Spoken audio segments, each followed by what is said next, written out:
Hey guys, it's Jen. What's up guys? How are you? If you're going through a rough time like I am, I hope things get better for you soon. In these paintings, I'm going for the cloudy effect. I originally started with doing twins, and later on in the project, I switched to doing triplets. Fluid art is so amazing. 3 paintings, same technique, all 3 turned out so different. As I said in a previous video, I like my ring pour paint to be thick. However, in a cloudy pour, you're going to want your paint on the thinner side.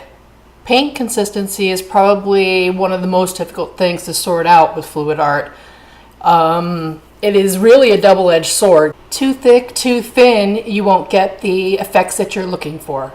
The satin enamel is in only the white paint in this pour. And I put it in 50-50 mix with the Artist Loft white. I tried a different pouring medium that I normally use for this pour.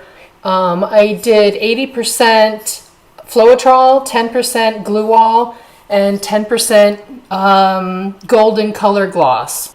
Then I mixed the medium with the paint 50-50 and then added water as needed. If I didn't mix the colors myself, the names and brands will be down in the information box.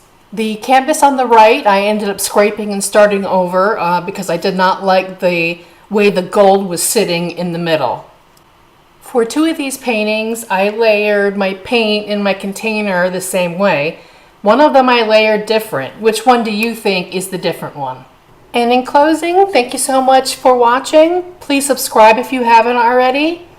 And guys, go create something. It's good for your soul. See you in the next video. Bye.